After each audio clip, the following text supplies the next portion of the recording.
If something that we have and we follow is not changing us into the image of Christ, or not at all changing us, then what we are having is merely a religion, a ritual.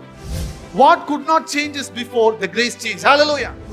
I don't have to strive, I don't have to work hard so much so to feel that I'm doing something, but actually God can give you things just like that. You know what, on the contrary, people are doing? I will get one job, maybe another job, get more money. I take another part-time job, get more money. You see, our mind is tuned that we work extra. If you really follow my grace, you will rest. You won't toil too hard. If you do what God is saying, He will bring it close. Are you looking for something extra here, there, and do more, get more? I tell you, if God's blessing, He will, when you're resting, He will give you crops to you.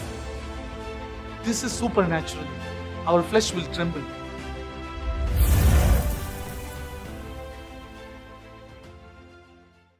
Romans chapter 5, verse 1-2. Let's see that. How do we access this grace? Therefore, having been justified by faith, we have peace with God through our Lord Jesus Christ, through whom we have access by faith into this grace in which we stand. Do you see that? And the விசுவாசம் இருக்கிறதுனால all the time we can tap on the grace of God. Amen. Hallelujah. Every situation, that's how you tap on the grace. இதுக்கு மேல முடியலையே, it's overwhelming for me அப்படின்னு சொன்னோம்னா, I cannot tolerate. This is going beyond me. This situation is going beyond my understanding. என் கைவிட்டு போற மாதிரி இருக்கே அப்படின்னு சொல்லும்போது, we have to remember that our God is a faithful God. Amen. That's a faith. Our God can do it. Amen. இந்த வலி தாங்க முடியாம இருக்கேன் அப்படின்னு சொல்லும்போது, no, my God has healed me. You see that faith comes, and when you stand on the grace, automatically what happens then? Suddenly a grace comes upon. Hallelujah. It fills you. You are accessing that grace that's there to stand. So in grace we stand, but out of grace we fall. Out of grace we fall. If something that we have doesn't change us, it's just a religion. It's not Christ. If something that we have and we follow is not changing us into the image of Christ, or not at all changing us, then what we are having is merely a religion, a ritual. What we have should change us. Grace will change you. Look at your neighbor and say, grace will change you. Grace will change you. What could not change us before, the grace changed. Hallelujah. I was so happy. He said, I know peace. Who can give that? Only Jesus can give. Hallelujah. Only the grace of God can give that peace. To make us understand peace. As Jesus said, only the blind man will know the impact of the blindness. Nobody else can know it. ஒரு குருடனுக்கு தான் பார்வையோட விசேஷம் தெரியும். Isn't it true? What does grace does that? Amen. Hallelujah. Grace does that. Can somebody say hallelujah? Grace will change our situation. Grace will change us. Grace will enable us to live a victorious life. Amen. Hallelujah. Grace will make us live a victorious life. And living an overcomer life. That is what we are called to do. God's grace will give us rest. Amen. Hallelujah. I don't have to strive, I don't have to work hard so much so to feel that I'm doing something, but actually God can give you things just like that, because He is the one who created rest. First, the point that I want to say, God is revealing Himself as a God of grace, who is a God of rest, in Genesis chapter 6 verse 8. What does it say? Noah found grace in the eyes of God. Everybody say, Noah found grace in the eyes of God. We are all Noah. Okay, we are all Noah. Amen. Hallelujah. Noah, what is the meaning of Noah? Noah means rest. Every name has a meaning, a significance. Especially, I was doing this study, and then God showed me this beautiful thing where every name, when you read, it is not given useless. The name Adam is man. Mankind, because he is the father of mankind, so his name means man. Seth means appointed, the one who was appointed. He was the appointed person instead of who? Abel. Abel was killed. Abelக்கு அப்புறம் செத்து கொடுக்கிறார் ஆண்டவர். அப்போ appointed person. Enosh was a weak person. He was mortal. Then Canaan means sorrow. He was full of sorrow. If you see his life. Then Mahalalel. El means God. Mahal means blessed. Okay. In Greek it is Makarios. Okay. In Hebrew it is Mahal. So Mahalalel means the blessing of God, or the blessed of God. Okay, the blessed God, or the blessed of God you can call. Then Jared shall come down or go down. Come down. Hebrew it is called Yared. Okay, Yared means, you see, Jordan. Yeah, they don't call Jordan. Number English is Jordan. They in Hebrew they call Yardan. The Jordan number Tamil, right? So Jordan, that means it means coming down. From above, one place above, it goes down. You see that? And Enoch means teaching. Methuselah means his death is coming, because Methuselah was named specifically because after him was the flood came. So before the death will come after him. So you see there his name is given as death will come.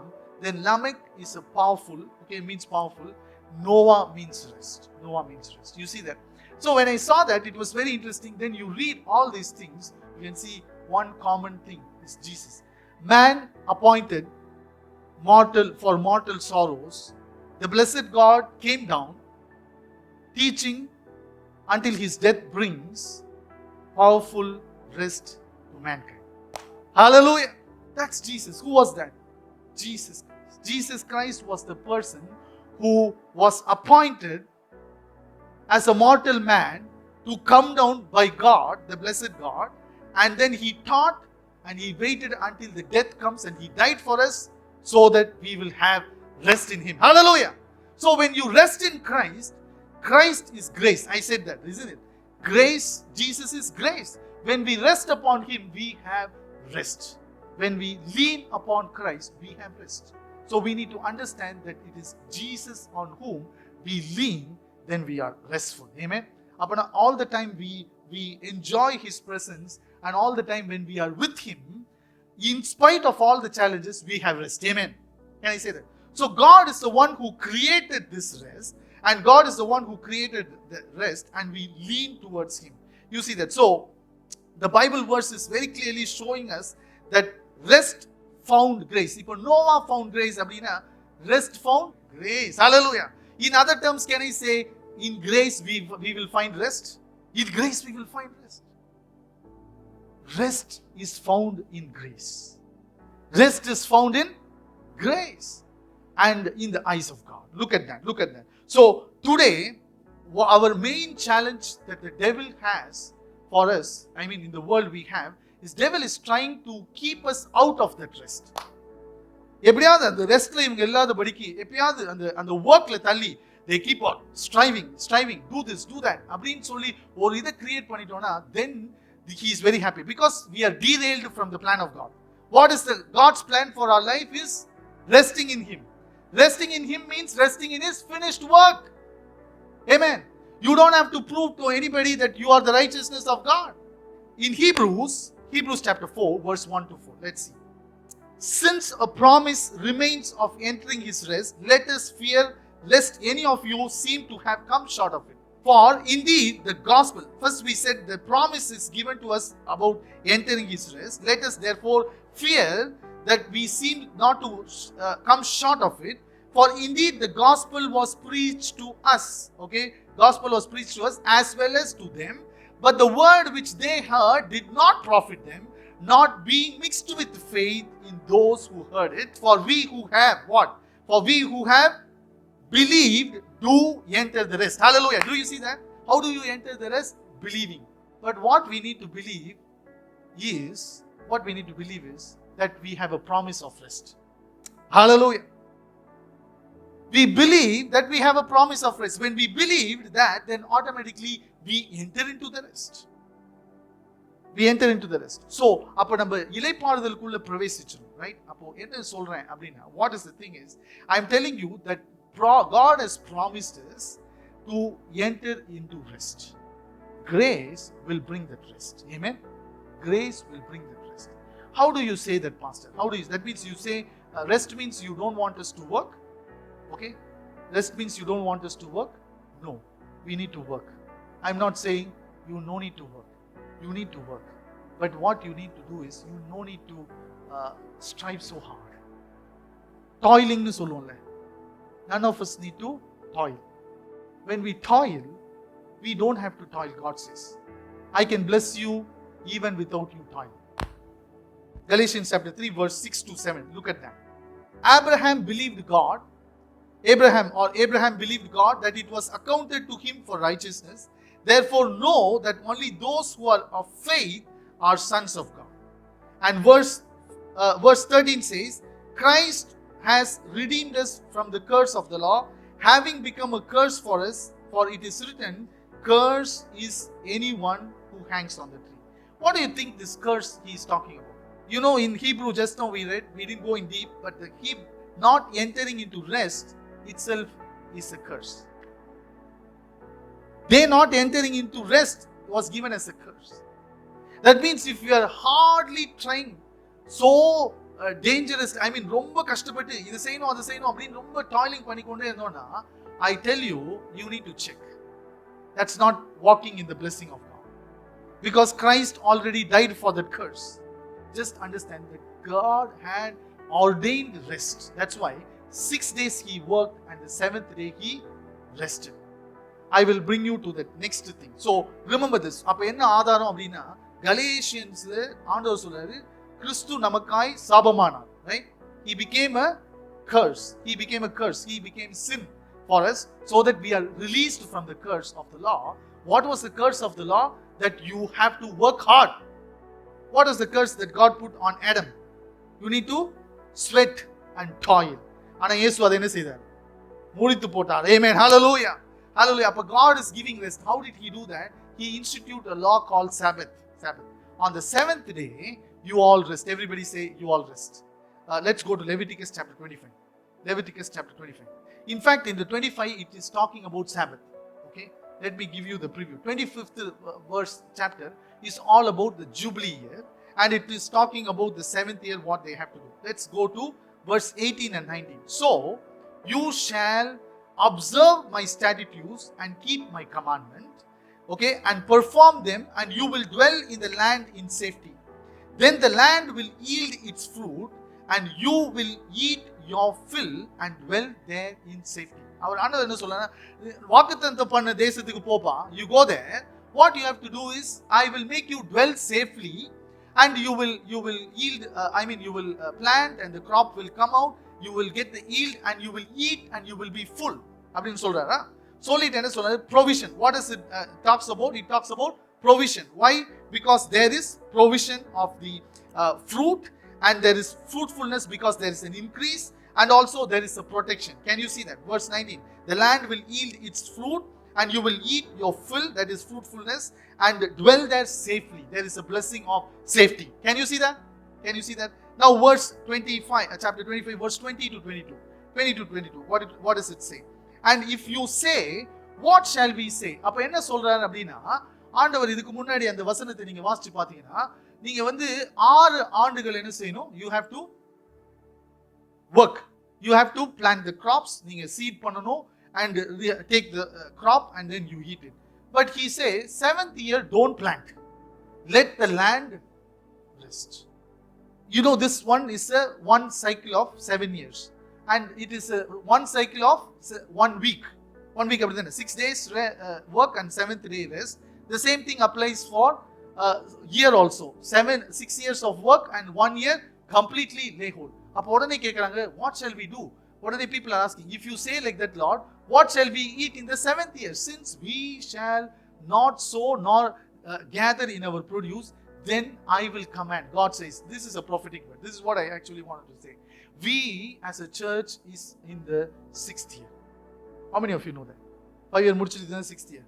What God spoke to me was, then I will command my blessing on you in the 6th year, and it will bring forth produce enough for the 3 years. Hallelujah! Hallelujah! அப்போ I was like Israelite. I was thinking, வேலை செய்யலைன்னா எப்படி ஆண்டவரே சோறு கிடைக்கும்? ஆண்டவர் சொல்றாரு, if you rest because I have commanded it, then I will bring the produce. You know what on the contrary people are doing? I will get one job, இது பத்தல, maybe another job ஏதாவது பண்ண இன்னொரு கிடைக்குமா?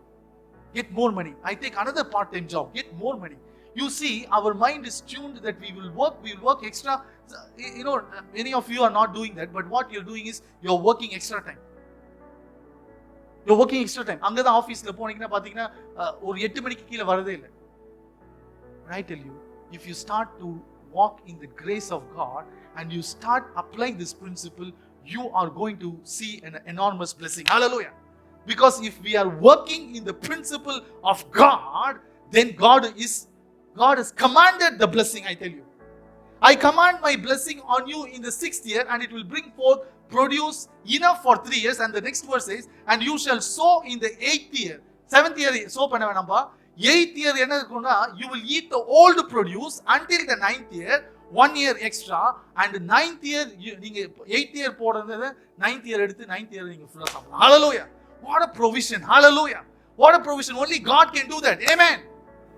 I was so this thing, what are we? You know, I'm sorry to say, as a pastor, I need to admit, I was so, whether be in the hospital or now, I was always thinking like, you know, Lord, we have to work. We have to work. But God said, if you really follow my grace, you will rest. You won't toil too hard. If you do what God is saying, He will bring the produce. Are you looking for something extra here, there, and you know, do more to get more? I tell you, if God's blessing, He will, when you're resting, He will give you crops to feed. This is supernatural, you know. Our flesh will tremble. Our flesh will tremble. How can it be possible? That's why I was amazed when we went to Israel.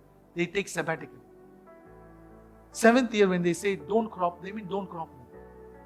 Jubilee year they don't crop. But God can still bless them. The truth is, if we are following God's word as at its face value, you will not lack. என்ன நம்ம செஞ்சிட்டோம் அப்படின்னா, it's my work which is producing.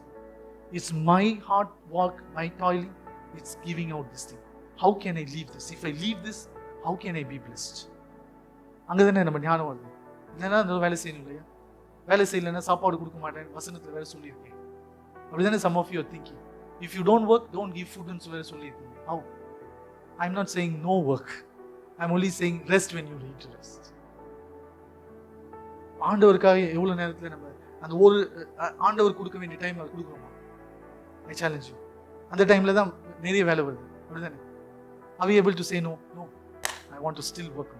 I want to prove to my boss. I want to prove to this person. But the thing is, when you rest, nobody can stop your blessing. I was like very challenged, Lord. But really, if we can stay, God says, I will bring a produce. 6th year you sowed. 6th year, God said this word to me. If you are connected to the part of the church, I tell you, this blessing belongs to you. I tell you boldly. If you're part of this church, you're connected somewhere, you are linked, you will walk in the rest. You will walk in the rest. Because in His word is the blessing. In His word is the blessing. So don't fear about resting. Don't fear about doing what God is asking us to. And you shall sow in the 8th year and eat old produce until the 9th year, until its produce, the 8th year's produce comes, and you shall eat of the old harvest. அது வரைக்கும் 8th year produce கூட இருக்குமாயா? Can I tell you an example? Before the law came, Mount Sinai ல இருந்து ஆண்டவர் law கொடுக்க அங்க எகிப்துல இருந்து கூப்பிட்டு வந்த வரைக்கும், from the time they moved from the Egypt until they reached the thing, God was keep on blessing them. When was manna given? After commandment? No. Before. It was the period of grace. Hallelujah. You know, in grace we have God see us in a different way. God sees us differently. They were sinning people. They were murmuring people. They were complaining. They were absolutely not qualified to be blessed. When they were murmuring, God still met their need. Hallelujah. It's not when they were obedient He gave. அதுக்கப்புறம் தான் obedient. When the அப்போ Mount Sinai make them know, don't touch. It's beautiful. Go and read that. Don't make them even touch the base of the mountain. They will die. Then he gives the 10 commandments. After that, whenever they did not, அப்பதான் சாவலாம் வருது. அது வரைக்கும் யாரும் செத்ததா இல்ல. You go and read. I was challenged when God said to me to read. When I read that, up to the point they came out until the mount base, the law was given, none of them died, None of them died because they were protected. தண்ணி இல்லன்னு கேக்குறாங்க. மாறாவின் தண்ணி bitter. Lord, it's poisonous. God says, put the wood. It will become sweet. They had water. Now there is no food. They are murmuring. No meat. Then God is sending quail. God is sending manna. He is providing them. That is the period of grace. That is the period of grace. That is grace. When our grace started, when Jesus came and died on the cross. Hallelujah. Hallelujah. There is a time which is coming where there is no grace will be available. அதுக்குள்ள கொஞ்சம் பேரை at least ஆயுத போகுது. ஆமென். There is a period. But in the நாள் grace time. There is a period. We will enter into the rest. We will walk in the rest. We know what God is saying. We don't have to toil. Look at your neighbor and eyeball to eyeball and tell them, don't have to toil. Don't have to toil. Are you striving so hard? ஐயோ நான் செஞ்சாதான் நடக்கும் அப்படின்னு நினைக்கிறீங்களா? I tell you, look at your neighbor again and say, don't think like that. It's foolishness to say. I can say boldly, it's foolishness to say. You know what? Israelites, you know what they did? Mount Sinai. Go and read Exodus 19. Exodus 19 is coming before 20. 20 is the time where God gives the 10 commandments. God says, assemble all the people and you be there. 19th also. அவங்க சொல்ல ஆண்டவர் சொல்ல நான் உங்ககிட்ட பேச போறேன். You're going to do all the thing. You have to do all the thing. Then you will be blessed. If you're not doing, you will be cursed. Watch with me carefully. That's the command God gives. You know what all the people said? Lord, you want to give us the law? It says in the Bible, it says, Exodus 19 சொல்லும்போது he says this way, let me pick that. Yeah. See, all that Lord has spoken, அவர் இன்னும் பேசவே இல்லை. All the Lord has spoken, we will do. That means they assume எல்லாம் ஆண்டவர் சொன்னாரு நாங்க செய்வோம். You think we won't do? Our perfection is gone. We can do. Hebrew, it gives you even different way. Lord, whatever you say, we will do it, Lord. You want to challenge us? Whatever you say, we will do. It's not in a right sense. Hebrew, the tenses are like, whatever you say, we will be able to do that. You know what is that? That's called self. That's called your strength. Listen, you know what? They terribly fail. Then God gives in the 20th chapter, He gives the 10 commandments. Could they keep the 10 commandments before? Every pastor இதெல்லாம் சொல்றீங்க. I will tell you a good example. New Testament example. Jesus is calling Peter. In chapter 20 of John, he says, do you love me? Do you love me? What did he say? Yes, Lord, I love you. அவனுக்கு பெருமை பாருங்க. Yes, Lord, I love you. You know, I love you. Then 10 mention. அப்புறம் விட்டாரா திருப்பி கேட்கிறாரு. Do you love me again? What did they say? Yes, Lord, we love you. அப்புறம் மூணாவது வாட்டியும் கேட்கிறாரு. Do you love me? John, Peter. அப்போ ஆண்டவர் அவன் சொன்னான். அப்பதான் அவனுக்கு படிச்சு. What did he say? You know, Lord. Humility. Lord, it's not by us. It's not by us. It's not by what we do. It's all because of you. Amen. Hallelujah. Grace is all because of God. Grace is all because of